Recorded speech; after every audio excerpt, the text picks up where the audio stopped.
Skenarionya kita dulu, supaya sebentar pada saat kita action tidak ada yang bertanya-tanya apa yang sedang terjadi. Betul. Gelasnya siapa? Ah, itu. Itu anak lelakiku. Oh, ya. Baik, ini saya dan Bu Vera in action sekarang ya. Yo. Ya, Bu Vera baru saja selesai melakukan supervisi kelas di kelas Ibu Emerensiana.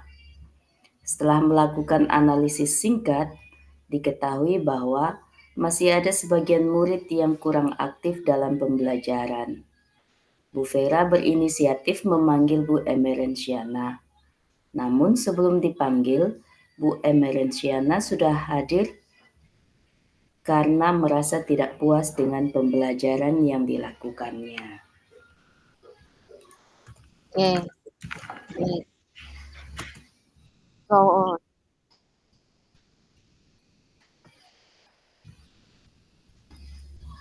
Coach ya. Ya. It's your turn, Bu Vera.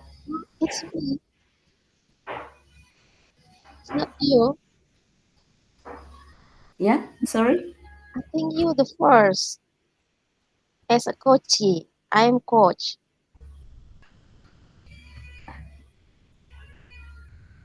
Oh ya, sorry. Selamat siang, Bu. Ya. Maaf mengganggu. Saya ingin bicara. Apakah ada waktu? Oh, silakan Ibu. Saya baru saja ingin manggil Ibu Emerensiana. Bagaimana ya Ibu? Saya boleh duduk, Bu? Silakan, silakan Ibu. Silakan. Baik, Bu. Begini, Bu. Jujur saja, pada pembelajaran tadi saya sudah merancangnya dengan sangat baik. Saya juga sudah menggunakan media pembelajaran dengan maksimal. Tapi Ibu lihat kan, tadi masih saja ada siswa yang tidak terlibat aktif dalam pembelajaran. Jujur Bu, saya kecewa sekali. Ya, benar Bu. Dari raut mukanya Ibu Emerensiana juga tampak kekecewaannya. Ya, saya melihat juga situasi itu. Jadi, apakah tujuan pembicaraan kita kali ini? Hmm,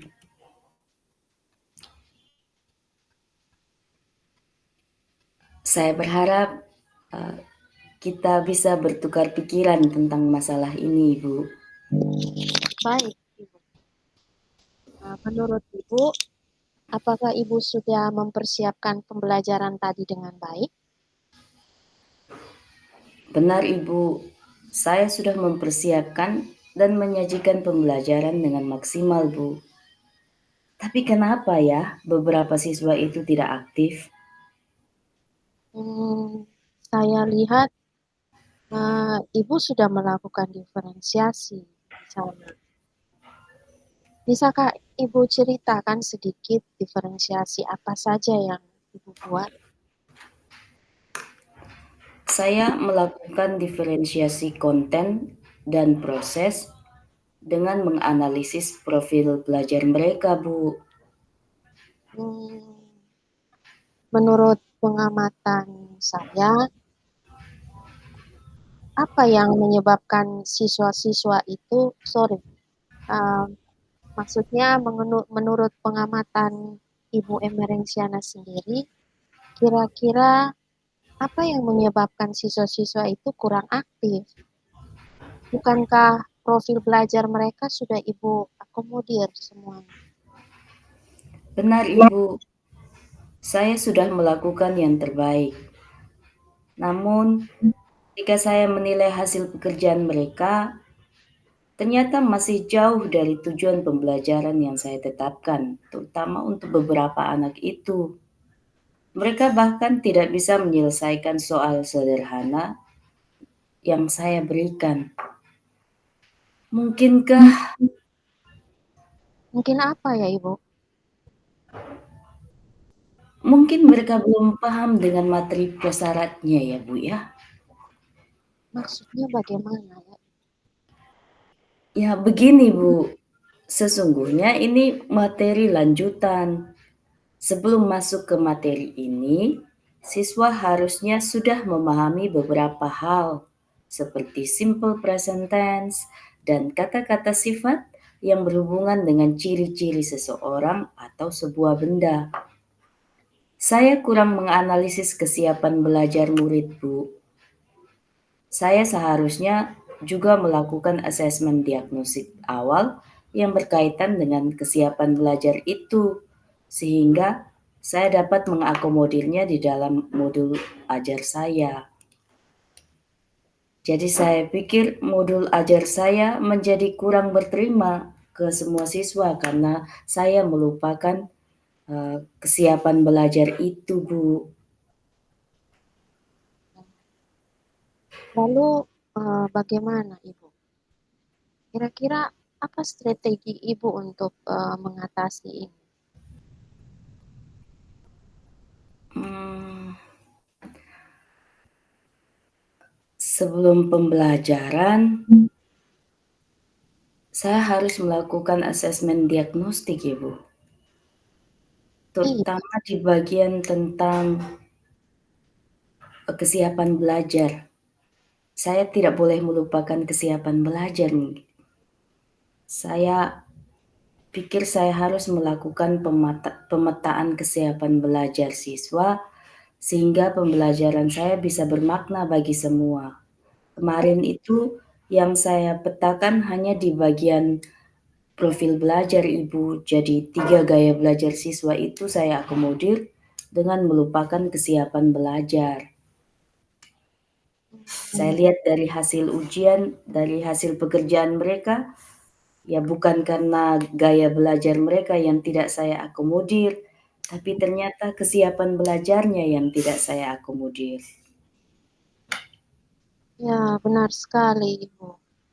Kesiapan belajar murid itu penting dianalisis, sehingga pembelajaran yang kita sajikan benar-benar memenuhi kebutuhan murid. Setelah pembicaraan ini, bagaimana tindak lanjut Ibu? Saya terima kasih dulu ya, Bu. Baik, Saya dari pembicaraan ini saya jadi tahu bahwa saya juga harus memetakan kesiapan belajar murid dalam pembelajaran saya.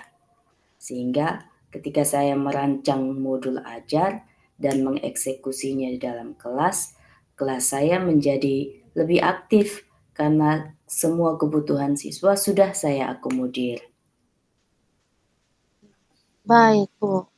Kita memang harus berusaha sekuat mungkin atau sebisa mungkin agar semua murid itu dapat terlibat sepenuhnya dalam pembelajaran kita. Semoga pembelajaran selanjutnya bisa lebih efektif ya Bu. Amin. Baik, Bu.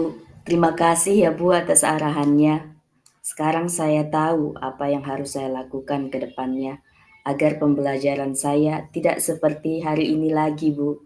Saya akan berusaha melibatkan semua siswa tanpa kecuali. Ya, terima kasih juga karena Ibu sudah mau terbuka dan sukses ke depannya ya Bu. Terima kasih, Bu. Saya permisi, Bu. Yeay, Ya, sudah.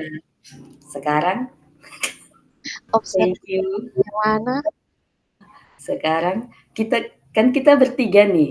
Tadi Iya, kalau saya tidak salah dengar, kita punya 60 menit. iya, Nah, tidak, sekarang saya jadi 45. 45. Oh, tadi kita berapa menit sayang? Tidak Oh, sampai 15 kayaknya ya? iya, Tidak sampai. Tidak sampai, oke. Berarti sekarang kita lanjut ke saya dan Ibu Sulastri. Atau Ibu Vera ke Ibu Sulastri ke Ibu Vera. terserah. Sama saja, sama saja. Oke. Siapa yang Ini sebagai coach? Ini jadi Jadi siapa? Ibu Sulastri dulu Kak? Atau? kalau Ibu Sulastri yang jadi coach, berarti Ibu Sulastri dan Ibu Vera. Oke, sebentar. Eh,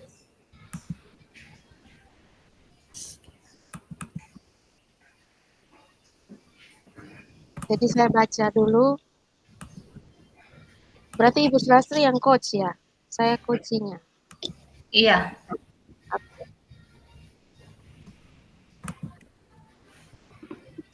Kakak, sebentar Kak, sebentar.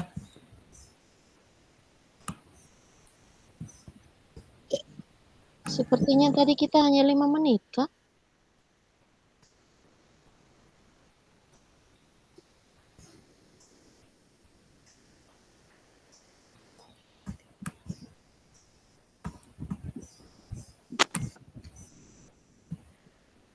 Oke, silakan dibaca.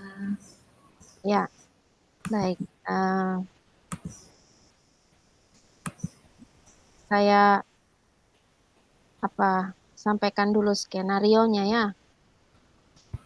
Nah, di sini saya sebagai guru bahasa Inggris baru saja menyelesaikan observasi oleh kepala sekolah dalam pembelajaran tentang menulis cerita sederhana. Pada observasi tersebut, tujuan pembelajaran tidak sepenuhnya tercapai. Kan ada 3 tujuan pembelajaran itu.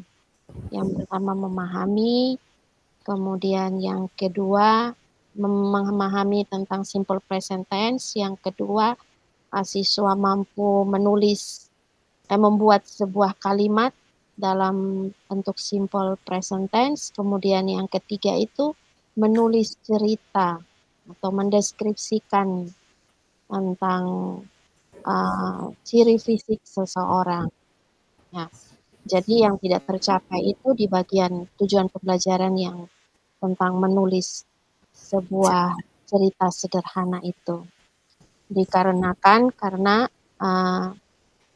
waktu yang terbatas, sehingga siswa belum memahami secara mendalam cara menyusun cerita sederhana dengan baik. Ya, baik. Begitu ya. Mama Sulastri sudah bisa paham ya skenarionya. Oke. Baik, kita mulai. Oke, siap. Siap.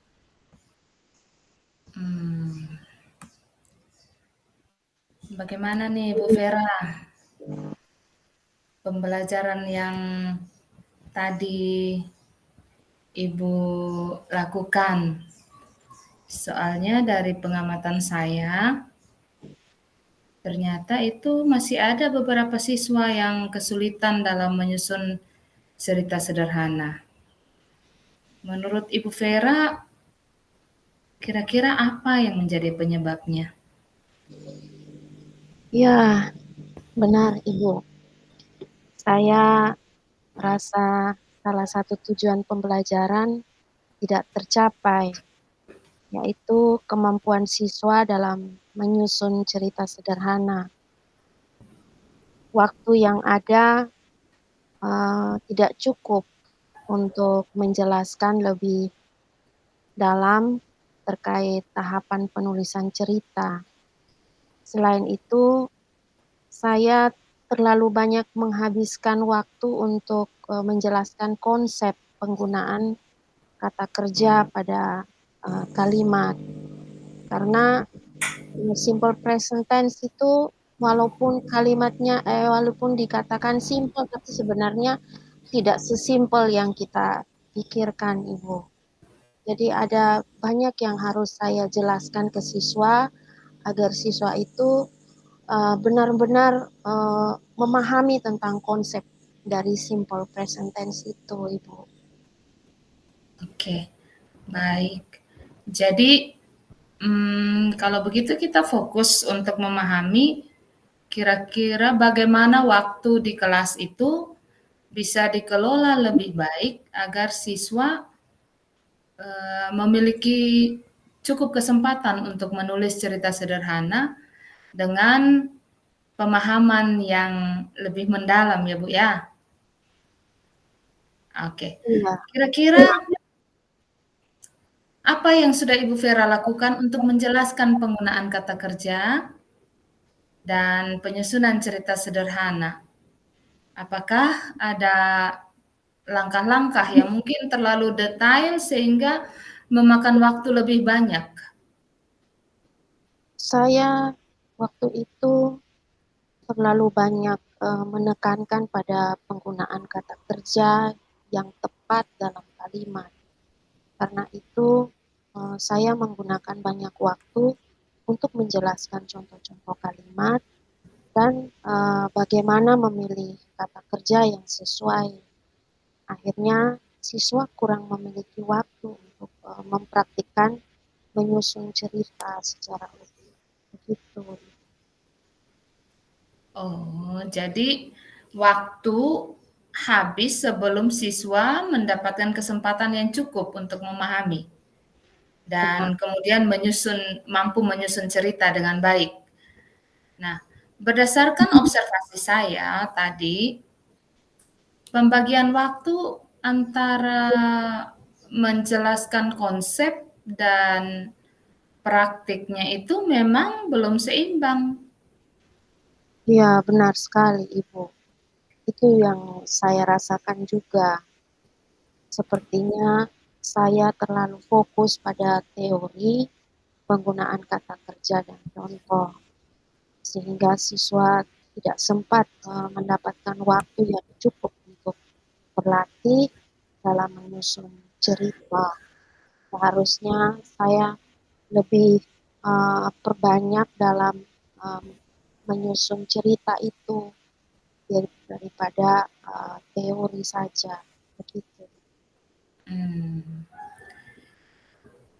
Lantas apa nih kira-kira yang bisa kita lakukan untuk memperbaiki pembagian waktu antara penjelasan konsep dan praktik di kelas supaya siswa lebih siap menyusun cerita pada pembelajaran berikutnya?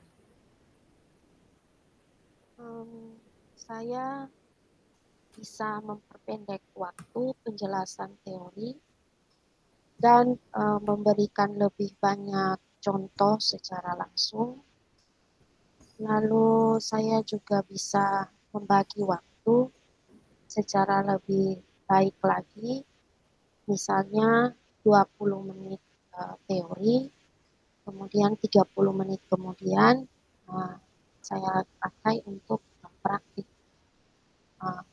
Atau juga memberikan materi penjelasan tambahan sebagai pekerjaan rumah atau modul sehingga di kelas bisa lebih fokus pada praktik. Jadi sebelum saya menyampaikan materi ke siswa, saya sudah membagikan materi itu ke siswa tetapi melalui grup WA mereka sehingga mereka bisa mempelajari materi itu. Jadi ketika di dalam kelas saya lebih banyak pada memberikan contoh-contoh cerita, menyusun cerita secara sederhana. Gitu mungkin ya. Selain itu mungkin saya juga bisa memecah tahapan pembelajaran. Misalnya di pertemuan pertama fokus pada kata kerja saja dan membuat kalimat. Kemudian pada pertemuan berikutnya itu saya fokus pada menyusun cerita sehingga tidak semuanya dilakukan dalam satu pertemuan itu. Mungkin seperti Oh, itu, Ibu. ya, itu ide yang bagus, Bu. Kira-kira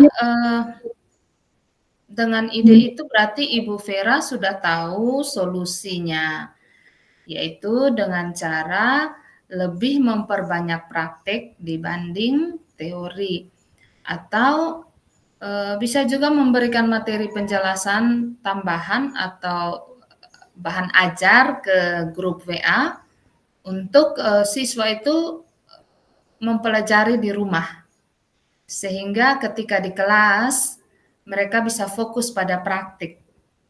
Iya, Benar begitu, Bu? Ya, ya, oke. benar Ibu. Semoga bisa membantu siswa lebih siap sebelum praktik di kelas ya Ibu. Baik, baik. Jadi rencana kita adalah memperpendek waktu teori di kelas, lalu fokus pada praktik dan memberikan tambahan materi sebagai pekerjaan rumah.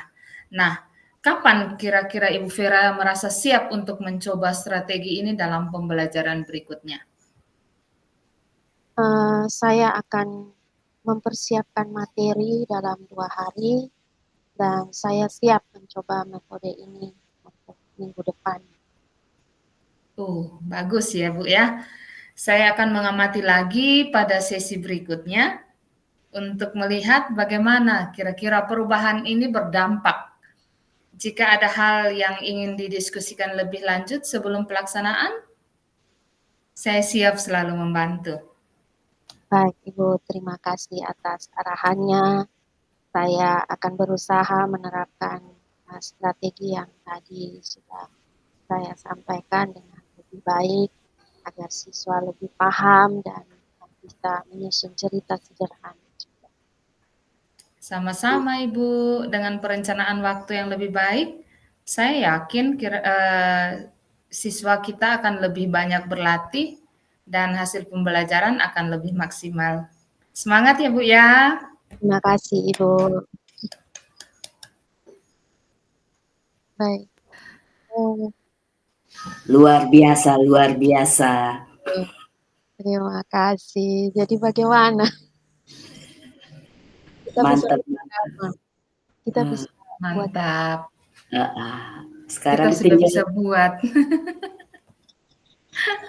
Ini tadi lumayan sayang. Ini sekitar 15 menit lebih. Oh kak?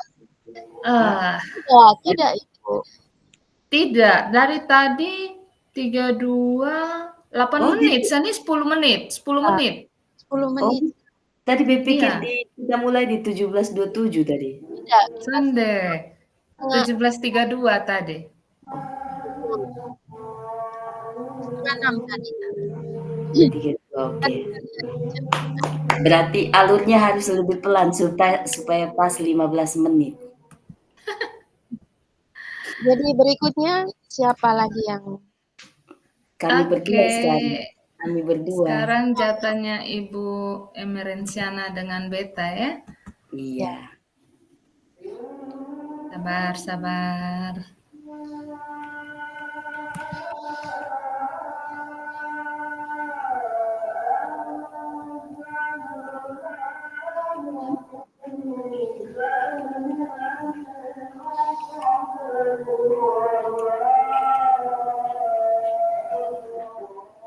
Coba Ibu Emerenciana ada headset. Pakai headset biar tidak dengar suara dari luar.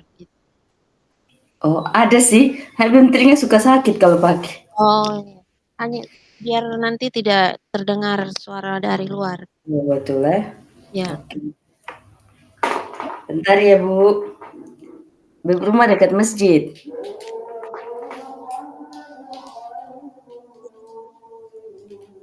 Jadi karena gereja terlalu jauh, kadang-kadang saya sampai masjid saja. Tidak apa-apa, selama tujuannya satu.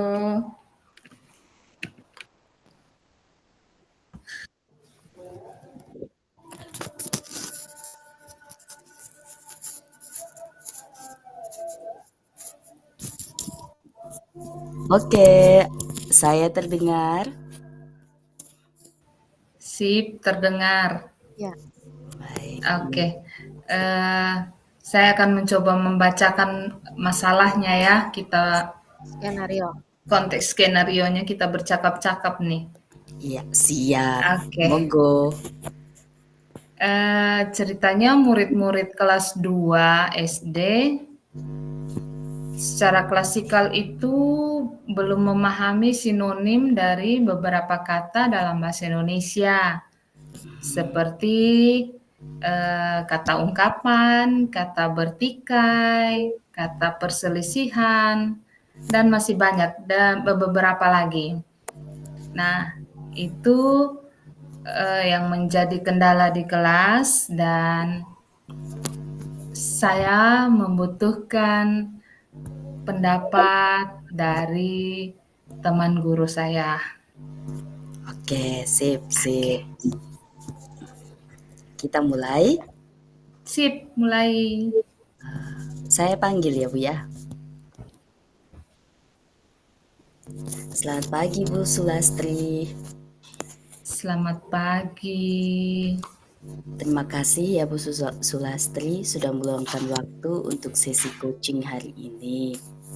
Saya ingin kita mulai dengan menciptakan suasana yang aman dan nyaman. Ibu Sulastri relax ya, ini bukan ujian Bu, ini bukan ujian. Duduk yang santai ya. Oke Ibu Sulastri, ada yang ingin Ibu sampaikan Bu? Pertama-tama terima kasih ya Bu ya. Saya sebenarnya cukup khawatir dengan murid-murid saya. Mereka itu masih kesulitan memahami beberapa kata seperti ungkapan, bertikai, perselisihan. Saya sudah mencoba beberapa cara, tapi mereka masih belum paham, Bu. Oh, mereka kesulitan memahami kata-kata itu. Iya, memahami sinonim, kata-kata itu. Ketika Ibu mengucapkan kata-kata itu mereka bingung begitu? Iya. Oh ya, oke saya catat ya Bu. Iya Bu. Ini informasi bagus nih Bu. Baiklah, saya lihat Ibu sangat khawatir. Mari kita coba identifikasi masalah ini lebih lanjut ya. Apa yang membuat Ibu merasa kesulitan dalam mengajarkan konsep-konsep sinonim ini pada siswa? Saya rasa mereka belum memiliki gambaran yang jelas ya Bu ya tentang arti kata-kata itu. Saya mencoba memberikan contoh, tapi mereka masih bingung.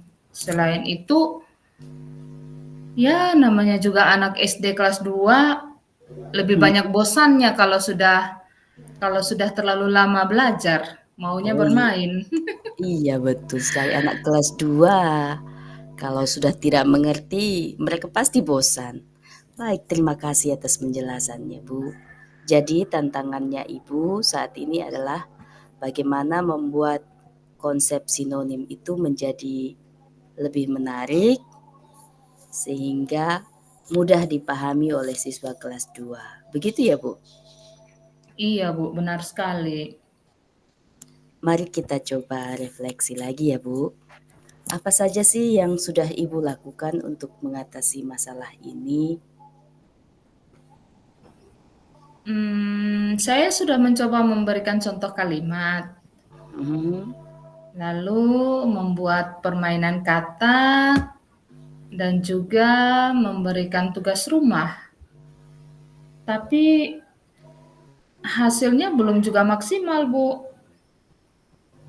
Oh begitu ya, sudah dengan permainan kata juga? Iya, sudah dengan permainan kata atau mungkin karena permainan yang saya berikan itu belum sampai ke mereka ya Bu ya. Maksudnya belum sampai ke ranah permainan anak kelas 2 mungkin. Makanya apa yang mau saya sampaikan lewat permainan itu belum terjawab. Oh, mari kita pikirkan lagi ya Ibu. Ini informasinya sudah masuk nih. Dan ide-ide yang Ibu buat untuk membuat pembelajaran itu mudah dipahami sudah bagus sebenarnya. Mari kita cari alternatif yang lain ya, alternatif solusi yang lain. Menurut Ibu, bisakah membuat pembelajaran sinonim itu menjadi lebih menyenangkan dan efektif dengan media-media yang lain lagi? Apa mungkin saya bisa menggunakan gambar atau video untuk menjelaskan arti kata-kata tersebut ya Bu ya? Atau bisa juga dengan membuat cerita pendek yang menggunakan kata-kata yang ingin saya ajarkan. Itu ide bagus, Bu. Saya sepakat itu.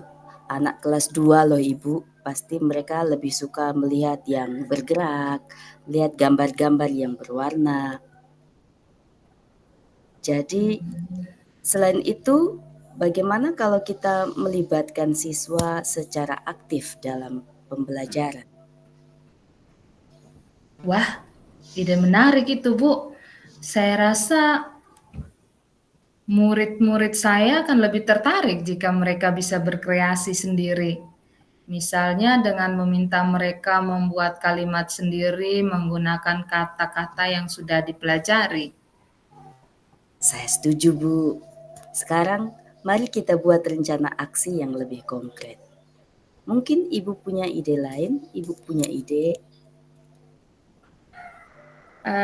Saya akan kembali mencoba dengan permainan, tapi lebih permainan yang akan saya buat lebih menyentuh ke anak kelas 2-nya, supaya apa yang tujuan apa yang ingin saya capai itu bisa terwujud.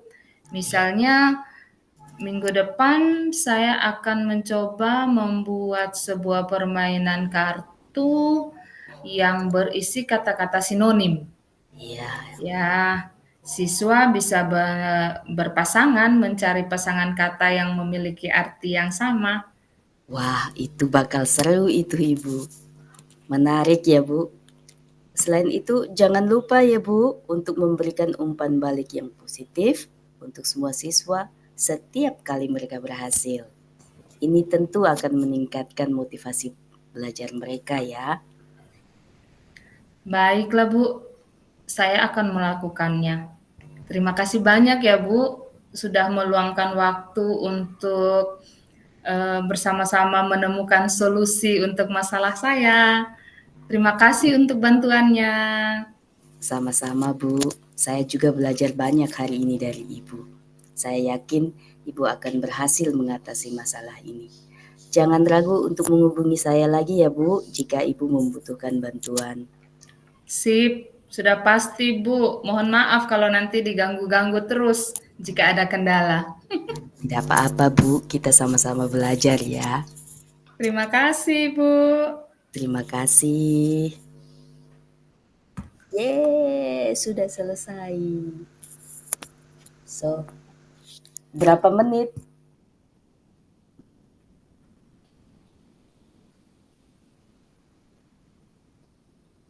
Delapan menit ya?